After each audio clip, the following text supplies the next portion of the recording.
Hello, I'm John Rushton, the emotions expert. We're going to talk about other people's opinions.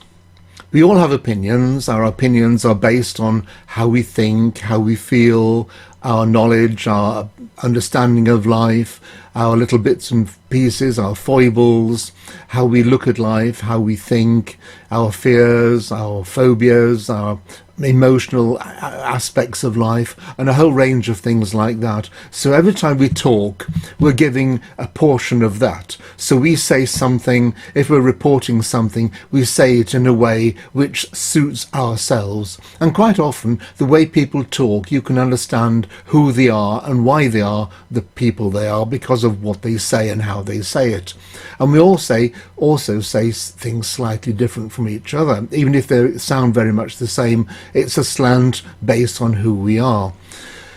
We like to sometimes get opinions from people because it gives another aspect of somebody seeing something from a different perspective, a different point of view, and that's quite informative at times because people spot things which we probably have missed or not seen, and people say things based on their own creativity which again we may not have had or seen, and so it gives a new dimension to what is being said.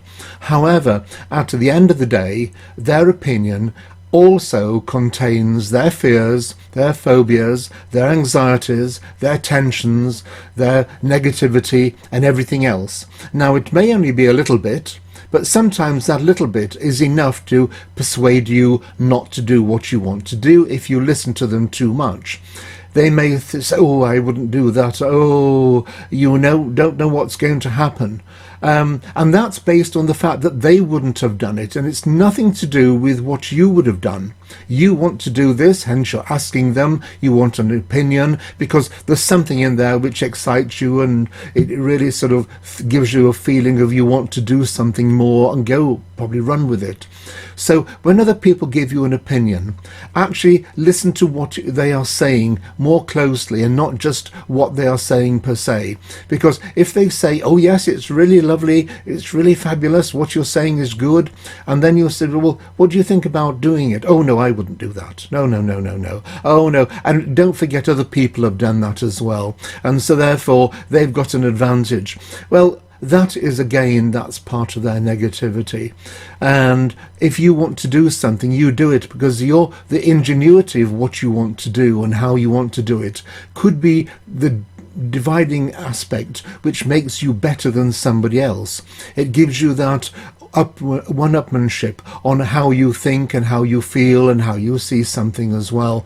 And it's a bit like looking to coffee shops and saying, oh, you don't want to open a coffee shop. There are lots of them from the big chains and they'll just run roughshod over you. But the fact is, once upon a time, they were in the same position as you, and they started out and they grew and grew and grew because they had a unique take on their aspect of their coffee shops, a unique design, the way they serve their coffee, their ethos, their understanding about the whole thing, how they put themselves forward, the colours, the style, they're all different, and the different appeal to different people. So listen to what other people say by all means, but at the end of the day, run with what you want to run with.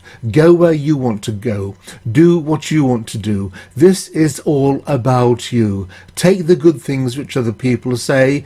Listen to the bad things, what they say also, but take the good things, incorporate it in what you think and feel about you want to do, and then run forward with it. Because this is the way you will understand better how you want to proceed in life and do something with your thoughts and feelings. So be careful what other people say in their opinions, because as well as they may be and as good intentioned as they may well be, do it, because that makes a world of difference.